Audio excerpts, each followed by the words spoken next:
Hello,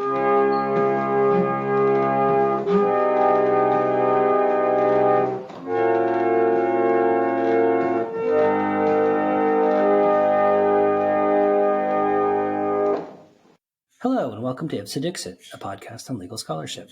I'm your host, Brian L. Fry, Spears Gilbert Associate Professor of Law at the University of Kentucky College of Law. My guest is J. Remy Green, a partner at Cohen & Green, PLLC. They will discuss their article, All Your Works Are Belong to Us, New Frontiers for the Derivative Work Right in Video Games, which is published in the North Carolina Journal of Law and Technology. So welcome to the show, Remy. It's great to be back, Brian.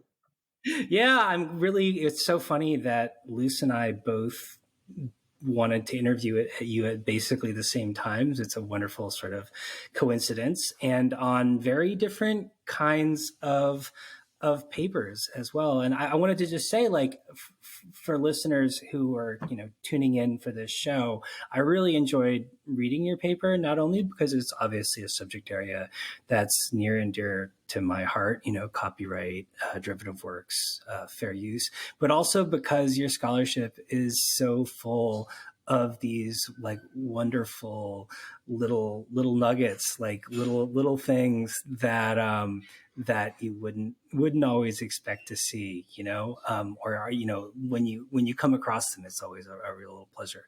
So thanks for that. It made reading the paper that much more fun. Well, that exactly is the goal. Well, so Remy, I was wondering if, for listeners who might not be copyright scholars, you could talk a little bit about the way in which copyright in video games, as audiovisual works specifically, really functions. In other words, sort of like what aspects of a video game can be protected, and how do courts conceptualize copyright protection of video games in those terms? Yeah, of course. Just kind of because I can't help but speak in footnotes. A footnote to this whole discussion is I think it's very funny for you and I to be setting out the rules of copyright as two people who, in many ways, fall on the copy left. But I think the paper aims to actually describe a regime as opposed to set out reasons to burn it down. So we'll go from there. Basically, video games are a weird thing, and speaking historically without talking too much about the detail, games in general don't get copyright protection, right? So like Settlers of Catan, not copyrightable unless, the manual itself is copyrightable, but the game isn't. On the other hand, traditional audio-video works like movies, being the kind of the big example, are copyrightable and are copyrightable as such. And so what has historically happened is video games are protected as audiovisual works under the Copyright Act. And because the copyright system has unequivocally made that choice, right, that these fall into a copyrightable category, while there are a number of questions about what it entails, unambiguously video games get protection, and they get all the protection. Yeah, I mean, one analogy you used in the paper that I thought was actually really, really helpful was sort of thinking about, like, it seems like the way that courts think about video games is kind of analogous to like a choose your own adventure novel, in the sense that, like, yes, you're making choices about what order things are happening in, but the choices are constrained by the author of the underlying work in question. Am I getting your analogy correctly? I think that's exactly it, and that I think segues us very nicely into the actual question in the paper. So courts have historically conceptualized this issue, and in part because the games that they've been talking about do work this way, as basically they're movies with some stuff in them. And so in that sense, just like if I gave you a timestamp in The Godfather, you'd know what's happening on screen. If I gave you a wave number in Invaders, you'd know exactly where you were and what was on screen. Or if I gave you a stage, a level on Pac-Man, you'd know what was going on. And the legal system lags so far behind the real world, especially in technology contexts, but all of the major decisions that are out there about video games really do concern games that work in this very linear way. And what the paper deals with, and the question that I think the paper suggests that the legal system is going to have to answer sooner rather than later, is, well, video games don't really look like that anymore. So, you know, I don't think the decisions that exist would know what on earth to do with a game that's blowing up right now, like Animal Crossing, let alone things like Minecraft or the example at the center of the paper, in many ways, the map editor type mods that become their own games, like Defense of the Ancients. Yeah, so I mean, a lot of the paper is focused on ways in which non game creators use video games as a medium in which to create works that are new works, or at least works with new elements that aren't necessarily part of or even intended by the original game. And so for people who might not be kind of in that world, you give sort of four different paradigmatic examples of ways in which that might happen. Maybe there's more, but I thought those were pretty illustrative of kind of different variables that might be taking place. Maybe you could kind of walk listeners through like some of these ways in which people use video games essentially as a kind of a language rather than as a movie. Yeah. So the four examples I use in the paper, obviously, they are meant to just kind of capture an intuition each, let's say, um, and represent that there's more than one thing going on here in this space where the basic question is, uh, who owns the thing that's coming out of culture right now? And so the four examples are meant to show people like legal scholars who might not be familiar with the space what's going on and how it is and is not like what they've seen before. So I should probably just say the four examples, right? So the first of the four examples is talking about people who stream speed runs of things. And for those who are not familiar, a lot of older games, communities have sprung up around these games. There's somebody running for Congress right now who I think speed runs Mario 2, and sometimes does it for campaign events, and that's a wild thing, right? Uh, and what happens in these spaces is people move through the game that's been built, right, that was supposed to take a certain amount of time, as quickly as possible. One of the interesting things about this is, unlike a lot of the things we're going to talk about at the other examples, what's most distinctive about a speed run is, rather than adding any content, it cuts content out of the game. But beyond, however much entertaining the person swearing when they screw up, or kind of making jokes about the game as they go might add, at its core, it really just is a faster way through a game. And so I think, by and large, that play of a game is going to draw out the intuition that whoever made the original game should be able to control in some way, um, the works that at least, assuming that traditional copyright intuitions apply, should be able to control the output in some way. And then the paper also kind of footnotes that there are a lot of clearinghouse and economy of scale issues, and that the community has basically arrived at a, well, we're just going to do this, and the developers have decided, yeah, we're not going to sue them.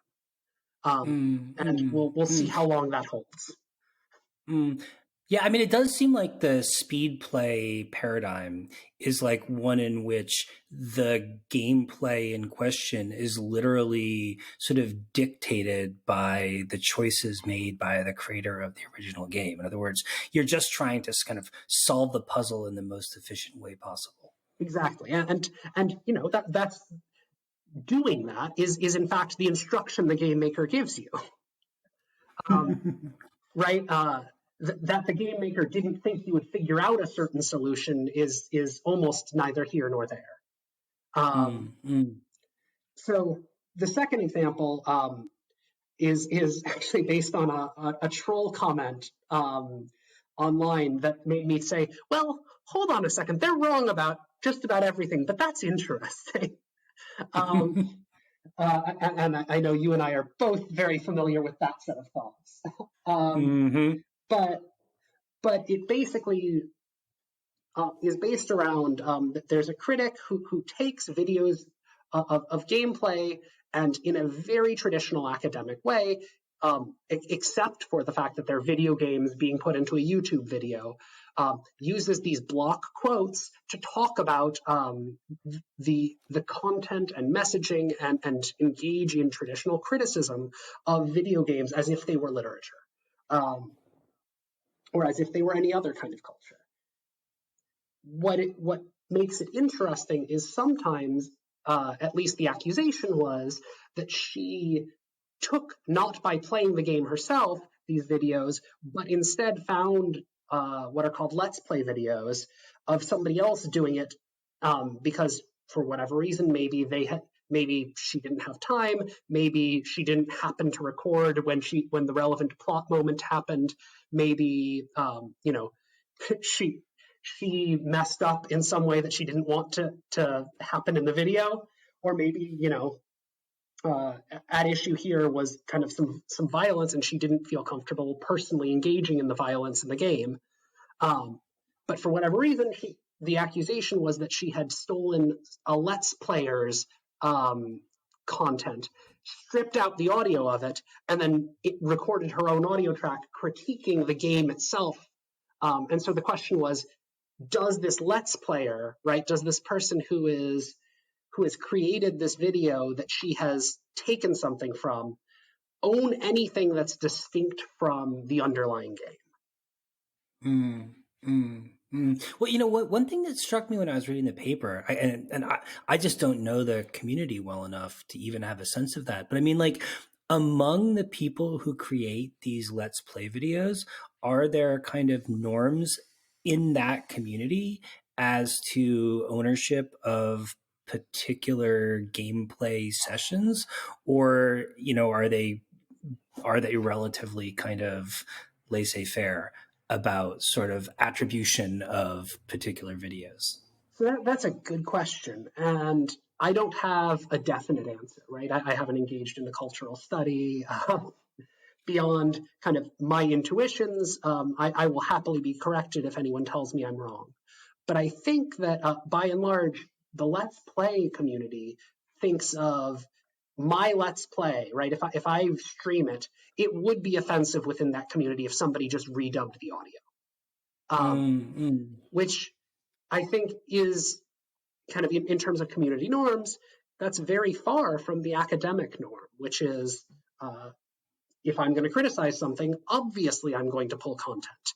And then the only thing that pushes against that particular intuition is, am I pulling content to criticize the Let's Player, or am I pulling content from the Let's Player to criticize the developer?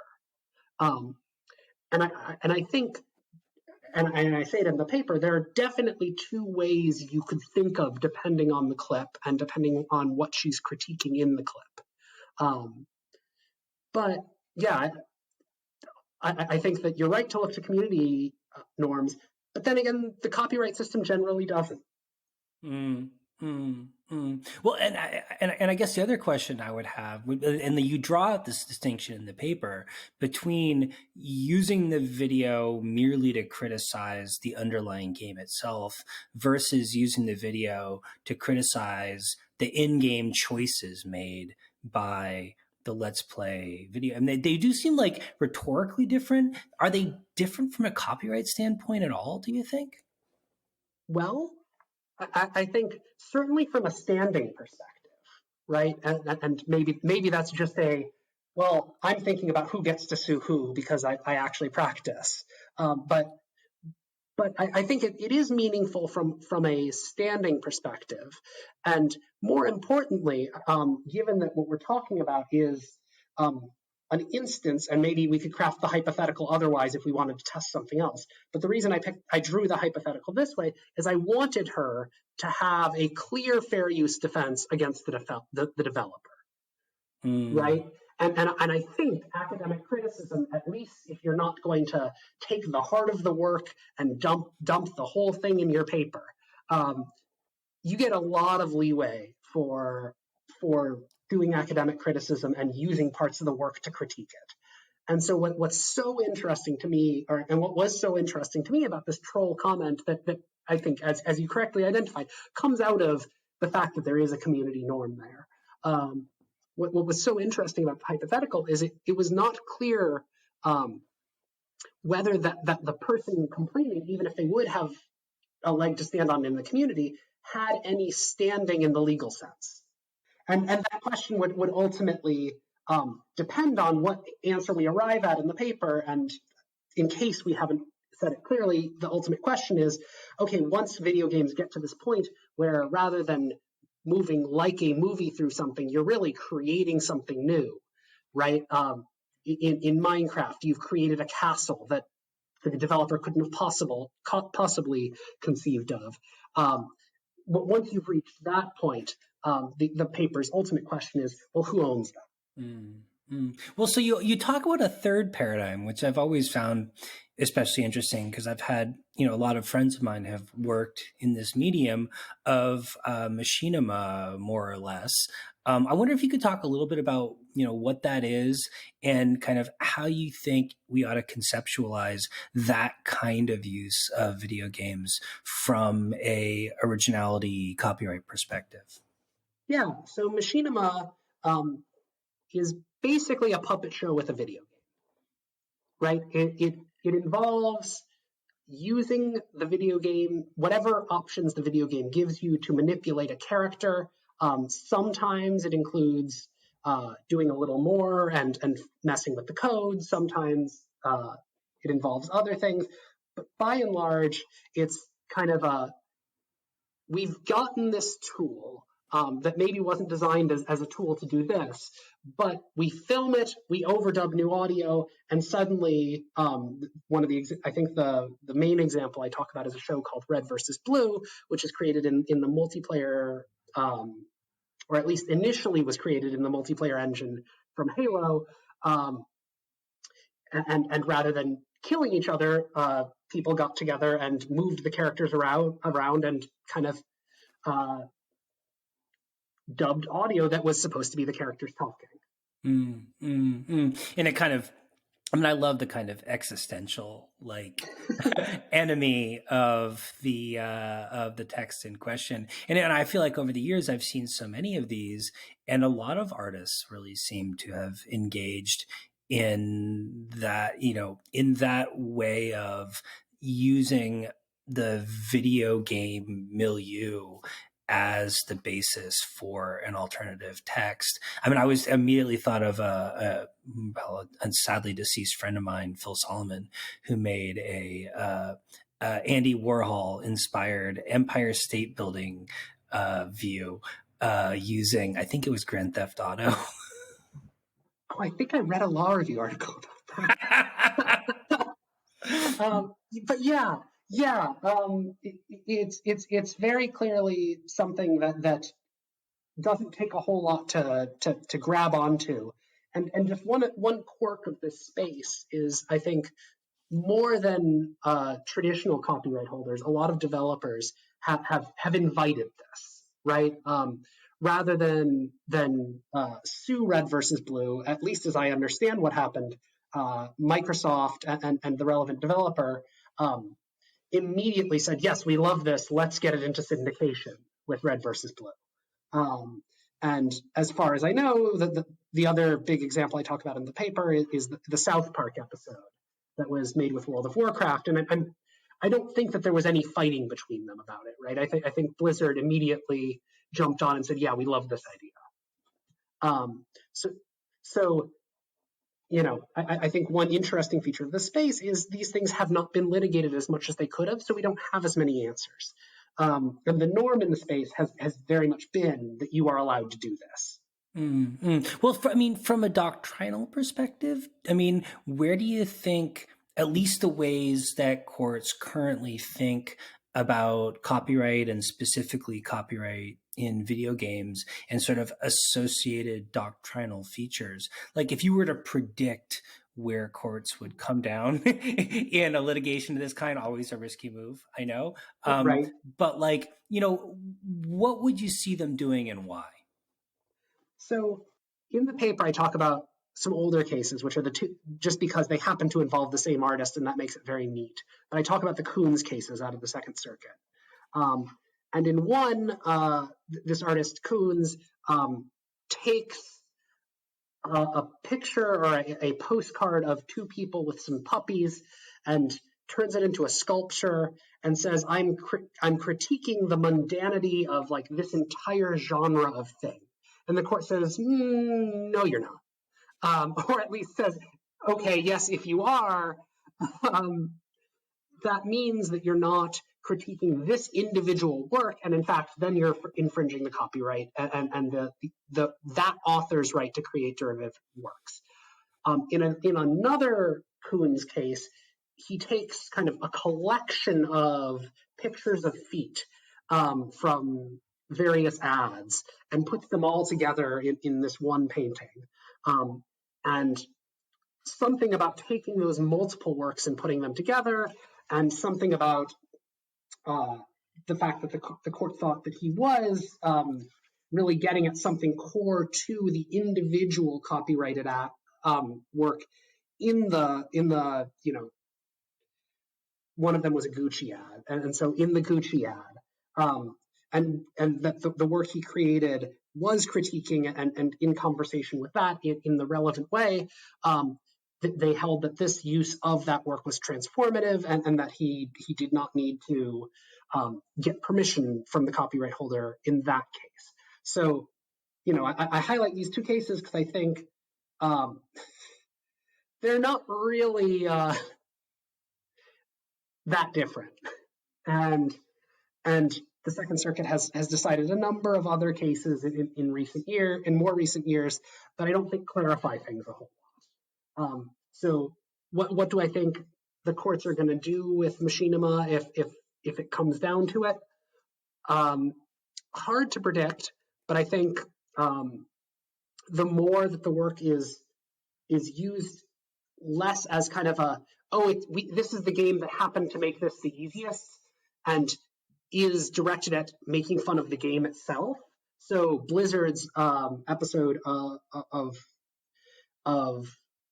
or I'm sorry, I got all the names wrong. The South Park episode made with World of Warcraft was talking about World of Warcraft addiction. It was talking about the way that communities interact with this game. It was talking about Blizzard itself in a lot of ways in the game. And so I think that use would very obviously, to me, seem to fall under traditional fair use. It would be transformative in the relevant way. Whereas Red versus Blue, I don't know that you could at least, if you were the developer and you wanted to stop that use, make the argument that what's being critiqued here isn't Halo itself, it's first person shooter games in general, right? The opening episode of Red versus Blue has this wonderful exchange where somebody says, "Why are we here?" and the other character goes on a existential discussion of, yes, why are we here? That's the real question. And the other's like, no, like literally, why are we in this bizarre circled in map where the only reason we're here is to destroy the red base, and the only reason they're here is to destroy the blue base? And I think that you could at least construct an argument there that what's being critiqued is not Halo and Halo specifically, but the first person shooter genre and all of its conceits. And then the further you walk down that path, I think the more likely a court is going to ultimately say, we think that you're not really adapting this in a meaningful way. And I think that goes all the way.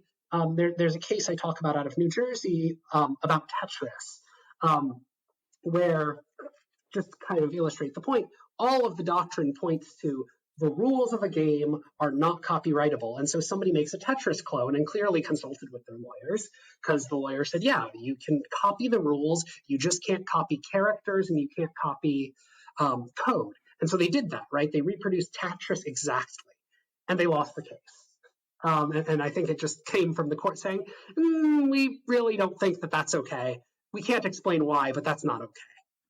Yeah, no, that I had not heard of that case before, and it was actually I was very happy. Well, I was very interested to see it because it totally reminded me of like Aereo and Grokster and so many other cases that seem to have a really similar kind of motivating rationale in the sense of like, well, we can't really explain doctrinally why what you're doing is wrong because you literally are doing what we told you to do, but substantively, that's not what we meant. Not like that. Yeah, yeah. Well, you know, and one thing that was really interesting about the machinima part of the paper to me was the way in which it really kind of is in tension with the logic of the court recognizing copyright protection as an audiovisual work in video games in the first place. In other words, to the extent the logic is, well, it's not a copy, you know, the gameplay isn't copyrightable because you're just following the rules set out by the game designer.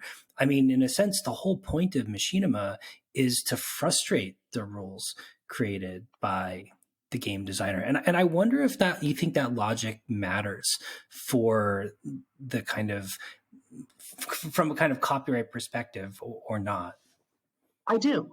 I do. I think that logic absolutely matters. And there's a bit in the paper where I propose maybe we should think about, the amount of there being some sort of sliding scale test where the less linear a game is, the less protection it gets, and kind of the less of its elements get protection.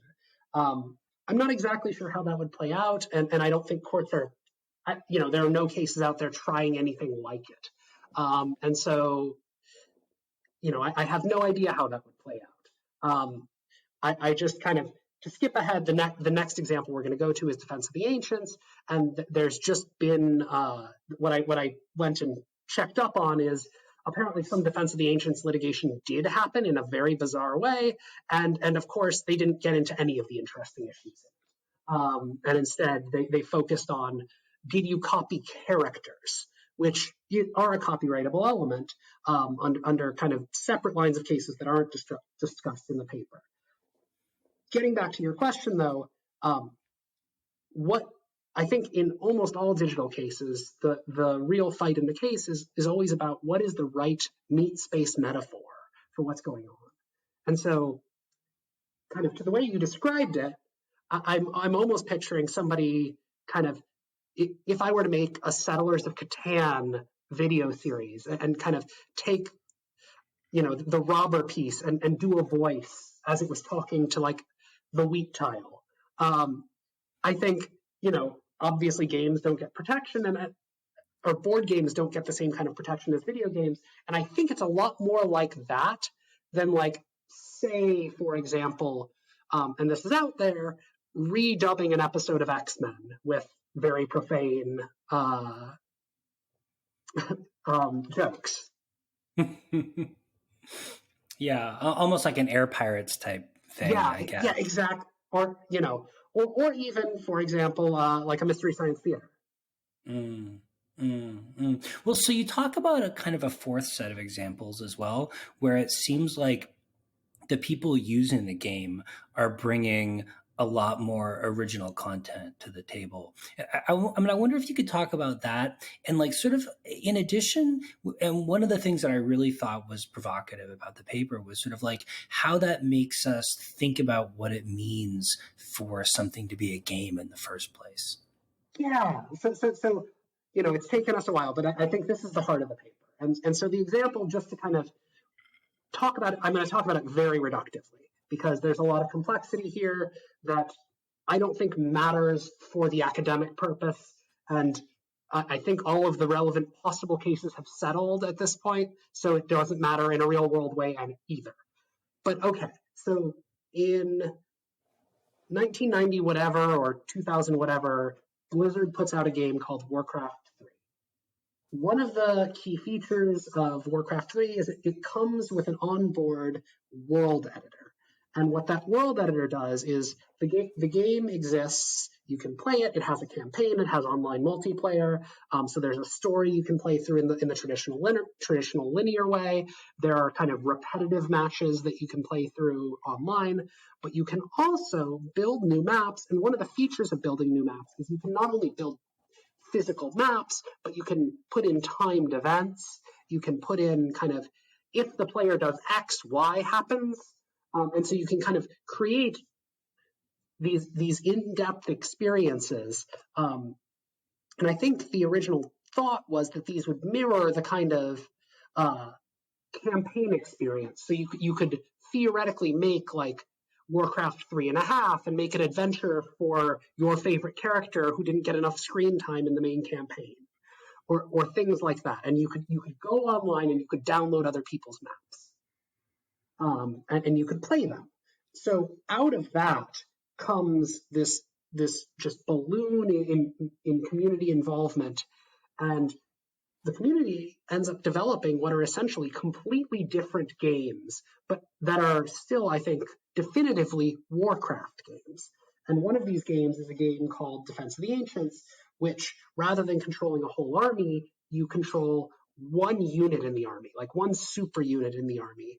And you play that unit, you level up that unit, and you try to, with 4 other people who are human beings playing on your team, beat a team of 5 people who are also human beings. And so it kind of plays out very differently, but it has a distinct feel like the game.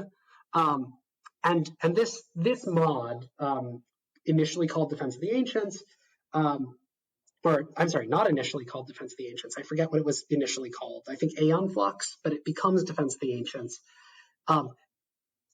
Goes huge.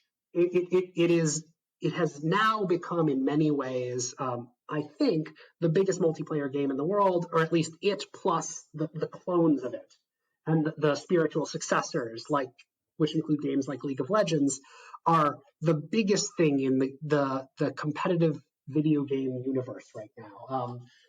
I know AOC just tweeted about achieving a certain rank in League of Legends, and so these games are massive, massive, massive. And so,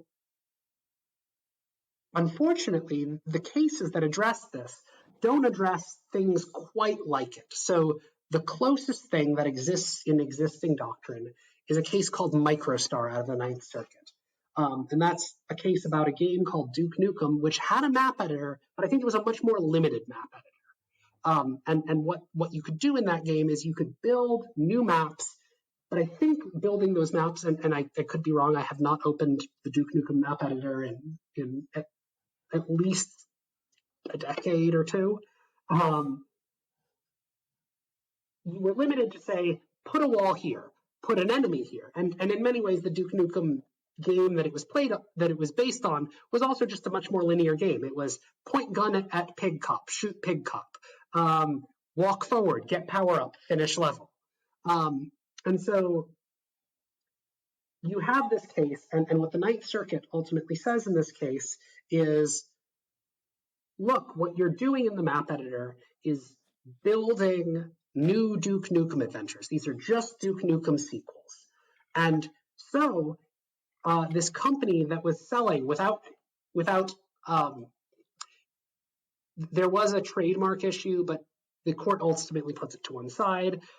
Without selling literally a single thing made by the developer of Duke Nukem, and without the map pack that they were selling a map pack, being able to generate anything on its own, right? Like if you put this disk that you bought into your computer, Duke Nukem didn't happen. The court still says, well, but if you ultimately plug it in, because you made it in this map editor, and because the source is here, and because the purpose is to build Duke Nukem sequels, and because that's what ultimately it does if you do it in the right way, we're going to find that this is a derivative work that that the original developer had all the rights to, and so I think the ultimate result in that case was that they had to burn all the map packs. Mm, well, and so you used, or you rather you posed this question of what it means for something to be a game in the first place, and I thought that was a really clever example of using the old Clippy feature from Yes. Microsoft Word. So, I mean, I wonder if you could talk about that a little bit and why you think Clippy sort of complicates the paradigm that courts use to think about what counts as a game and why. File under sentences uttered for the first time ever. Clippy complicates the paradigm. Um, so the hypothetical here is basically okay. So we've got these things called map editors, and you know the rule that we have is something made in a map editor. The rule coming out of the MicroStar case is something made in a map editor belongs to the person who built the map editor. Um, and so the hypothetical is meant to test how far that goes, right? And so I came up with, okay, so Microsoft, right? They give you a blank document, but not so long ago, they did have a character, right? This paperclip that asked you, it looks like you're writing a letter. Would you like help? Um, and I think anyone who used Microsoft in that generation remembers him not so fondly. Um, and so the hypothetical was, what if Microsoft comes out with this required update that says that rebrands Word as Microsoft Word Clippy Adventures, um, and and starts referring in all of its literature and everywhere to Microsoft Word as a game, and this is our map editor. Um, Coming out of the Microsoft case, what courts have said is basically we think that the terms of service and the end user license agreement basically control the terms of things. So what if Microsoft says, well, our terms of service have always said we and I don't know whether this is true or not, but we're academics here, so I don't have to be grounded in that. So what if it turns out Microsoft has said we own all derivative works from Word forever. And once they kind of flip this switch and turn it into a game, they then start saying, yeah, so we own anything you ever wrote in Microsoft Word because that's a derivative work of Clippy Adventures. I think that obviously the purpose of this hypothetical is there is no chance on earth any court would do anything other than say, no fucking way. And oh wait, am I allowed to swear on this? Absolutely. Um, so yeah, obviously you would get a species of no fucking way as the verdict in this case, and as the result, and it might be kind of as unexplained as the Tetris case. But given that we know that the hypothetical has to end there, obviously between MicroStar and Clippy Adventures, there has to be a line somewhere, and so the rest of the paper is geared at surely we can find a place for that line. Yeah, so I mean, I love what you did in the last bit in the paper, and I want to get to that in 1 second. But there was a hypo that came to my mind when I was reading your paper, and it's burning. I have to Yeah, ask you, let's do right? it. So I just started using TikTok for the very first time ever, and I personally found TikTok both incredibly frustrating and also kind of fascinating because it's so lacking in versatility, right? I mean, it looks like a platform that will let you create whatever you want, but actually the platform really wants you to create something very, very particular, and it's sort of steering people in the same direction to do the same kinds of things. And so I kind of wonder, is TikTok a game, or is TikTok more of a tool for creating works of authorship? And how do we decide where to put it? And if TikTok is a game, is that a problem? Yeah, that's the question, isn't it? Um, I think the boring answer is, Well, it depends what the plaintiff calls it in the complaint, right? That's kind of how our legal system answers a lot of questions. And so if you ask me, what is TikTok likely to call their application when they sue people, I don't think they're going to call it a game. And so maybe that's the answer. But that's obviously dodging the question. I think the answer is, under MicroStar, it looks like they would have a reason to call it a game. And certainly, I've played games that are more boring than TikTok. And it's not like that's a new issue. It's not like that's a new categorization problem / question, right? Like, I remember on the Super Nintendo, there was Mario Paint. And Mario Paint was not a game, right? It was a drawing tool, and it also had a music composer in it. But it certainly was not a game in any sense other than you had a cartridge that you put in your Super Nintendo. And I think, that I could come up with any number of examples from throughout the history of games, but what's interesting about the moment in gaming that we're in is that that line is getting blurrier and blurrier, right? And that's Minecraft. That's in some ways Animal Crossing. That we put these game skeletons on creating on creative processes that, if you strip away the game elements, in many ways just look like, real estate design software or, any number of other things. So to the TikTok question, maybe all you need to do is add TikTok's version of Clippy and suddenly it's a game. Well, so to transition to the framework, which I think is really interesting, and I must say I love the fact that you sort of capitulate to your Chicago training and go with Calabresi and Melamed as the framing. I mean, I wonder if you could talk a little bit about the framework you develop and why you think it's helpful for thinking about the kinds of problems that these kinds of authorship tools create. Sure. And so since we're not going to assume people know copyright, I assume we should also not assume that people know the Calabresi and Melamed framework from that article. So very briefly, they spend a lot of time talking about pollution and liability rules versus property rules. And what they mean by that is, let's say that my neighbor is polluting, and it bothers me. We traditionally conceive of three different possible results, right? Result number one, which they call rule number one, is that I get an injunction against them that prohibits them from polluting.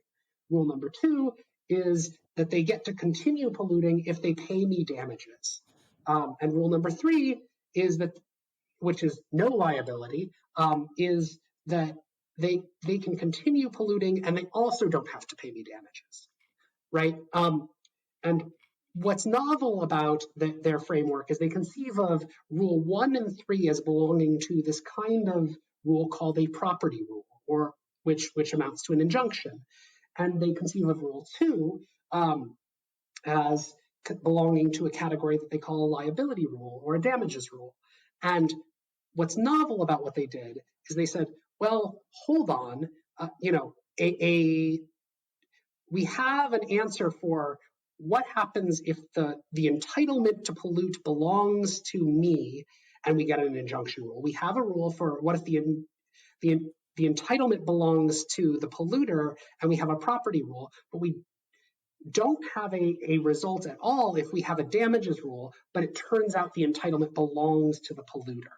And so what they conceived of was, well, what if courts did this thing where they said, ultimately we think that the right to pollute belongs to the polluter, but we also think they should have paid the person next to them to do it. So we're going to give them the right to keep polluting, but we're going to also, or I'm sorry, in this case, I've gotten it completely wrong, that the entitlement belongs to the polluter, but that I'm allowed to buy it from. And the fact that I mixed that up shows you how long it's been since I've played with this framework. But and it turns out they write this article, the literature goes crazy, everyone loves this thing. Law and economics spends forever talking about this, but I can't think of, and I'm sure there's some case out there applying it, but what are called Rule 4 frameworks don't really go anywhere as far as I know. And so what was interesting to me about this is looking at this framework, and we alluded to it earlier, insofar as I think that there's almost a clearinghouse problem, right? If you think about the Let's Plays, I think there are very few developers that would want to stop this activity, but also it's completely impractical for them to buy out, or yes, right. If a developer wants to stop this activity, I think we don't mind if they buy out the person, but it's just never going to happen. And so, in comparing how different developers have thought of their own games here, you have on one end kind of what we've characterized as the Blizzard or the Microsoft and Bungie approach, which is they seem to think of it as very good. On the other hand, a company like Nintendo has always been very, very protective of their IP and has shut down a lot of streaming of their content, and a lot of use of their content. And so I think what's interesting about this space is if you conceive of this as, well, maybe we think that the right should belong to the players or the people who are creating these new works, unless the developer wants to buy them out. This would actually be a place in which we would expect a Rule 4 type approach to produce socially beneficial results. Well, so Remy, I mean, in closing, one of the things that I really liked about this paper is the way in which, especially toward the end, but really I think it's the spirit of the whole paper, it's sort of subtly subversive about the entire concept or kind of the entire traditional framework of copyright you're discussing. But because your solution, it seems to me anyway, is essentially to say, what kind of outcomes do we want and what kind of doctrinal rules are most likely to get us there? And in a way that's kind of an inversion of the way courts usually think, although I think it makes a lot of sense. I mean, I kind of wonder if you could reflect on that as a sort of rhetorical or conceptual move in the paper, and what you think that ought to say to us, if anything, about how we think about what we do when we do copyright, both practice and scholarship. What we talk about when we talk about law, yeah.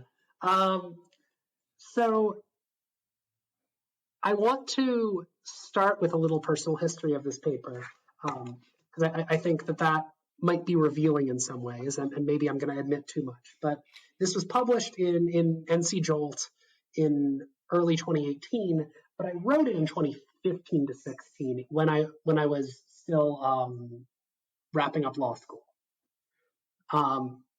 And so I think it has a lot of law student qualities in the way it approaches the doctrine, right? It does kind of say, well, let's look for socially beneficial results and craft our doctrine to get there. And it's naive in a way that I don't know that I could still write. But I think you're right that it is the product of somebody who is very much grappling with the applicable framework in an authentic way, and in a way that I think kind of having my career having moved to the place it is, where I've moved through big law and become a small firm partner, um, I I now I like to maintain myself as a scholar, right? I obviously published and have appeared on a legal scholarship podcast twice now. Uh, so when I think of my scholarship, I very much do think of it as kind of, let's do that inversion, right? Like when I'm practicing and when I'm in front of courts, obviously we have to work from the doctrine to the results.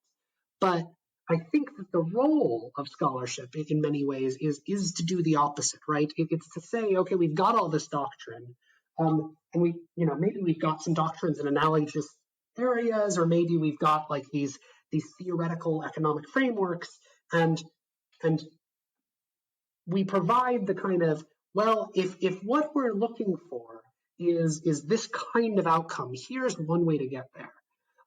One thing that's very interesting to me about IP type areas of law is, I think, more than many other areas of law, and maybe it's because, uh, the heavy hitters in the context of litigation often appear on both sides of cases.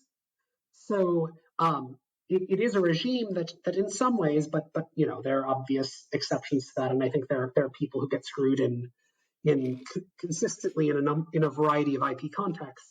But by and large, the big rules in the area are designed to give you predictable and efficient outcomes. And so one of the things that an area of law like that lets you do is it lets you kind of come at the doctrine because the doctrine is explicit about what it wants. And so for copyright, it's, we want to maximize the number of works created, right? We want and we want to strike, in the constitutional sense, this balance between the public interest in access to the works, with the private interest, and an incentive effect of giving people ownership rights in this stuff that ultimately we think belongs in the public domain. So right, all of these goals are set out in the doctrine, are set out in the foundational cases. So we get to kind of play with the question of, well, how well are we doing at getting those goals? And we get to kind of ask that kind of question, in the way I think I try to in this paper. So I know there were a couple other hooks in that question that were fascinating to me that I wanted to get into. So what did I miss? Yeah, I mean, mostly just. I guess the key takeaway for me about what you were doing in this paper was this kind of subtle way of initially framing it as a doctrinal paper, but really writing it as something quite different and much more theoretical. And I see what you're saying about it having kind of certain sort of student qualities, but I felt like there was something really different and um, much more creative Yeah, going on at the same time. right. So that was the big hook. There is something that undermines the entire doctrine in this paper, perhaps.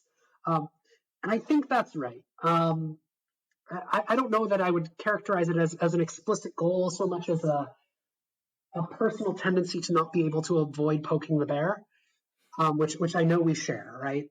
um, and in fact, most of your scholarship, or not most of, but perhaps a lot of your scholarship amounts to bear poking, and I wonder if this is going to break if I touch it this way. Yes, yes, yes. This is the story of my life. And, and so I'd like to think of this paper, yes, as absolutely doing that, because there is this problem, which is that the current rule, if you take it to its logical conclusion, says that Microsoft could flip that switch and decide they own the entire Western canon. And that's wrong. And right, it's wrong in a way that if no one points it out, we're going to drift there and have a lot of ownership that I think is bad along the way before anyone figures it out. And so, yeah, I think the place I want to go with this paper is, that's, this is a slippery slope. I promise you there's no backstop on the way down. So yes, like I will accept the doctrine and look where this doctrine leads us. Yeah. And maybe that's no more than a traditional slippery slope argument, but I think you're right that it's subtler. And it's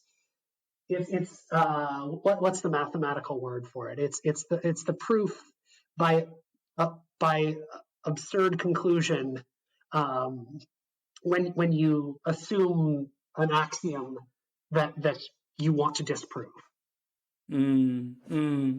Yeah, I think that's great. Well, Remy, thanks so much for coming on the show again. This was a real pleasure. I love the paper, and it was a real pleasure talking to you about it. I hope listeners will check it out because, like I said, there's a ton of Easter eggs in it, and it's as much fun to read as it is to hear about. Trust me. Thank you so much, Brian. Yeah, this one in particular, I think, is some very light reading. It is written so that it could have been published outside of the legal academy.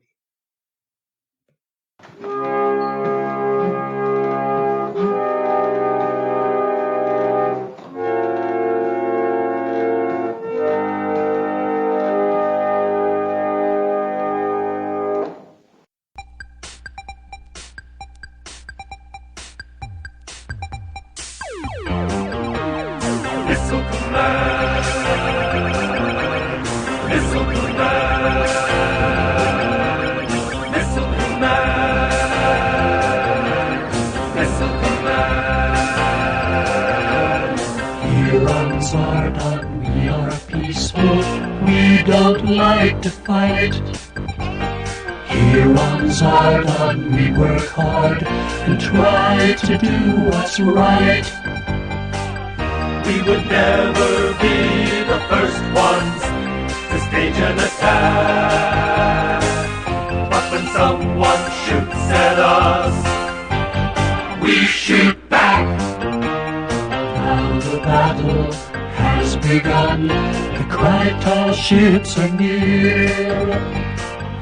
In just a little while, their missiles will be here. Calling all base commanders with nerves of steel. I hope that you've been practicing, 'cause this time is for real. Missile command, missile command, missile command.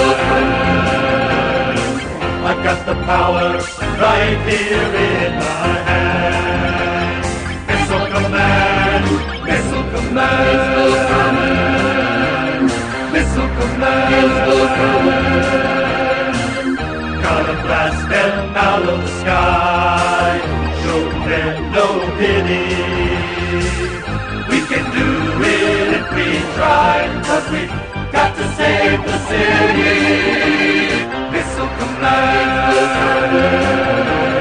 missile command, missile command, missile command.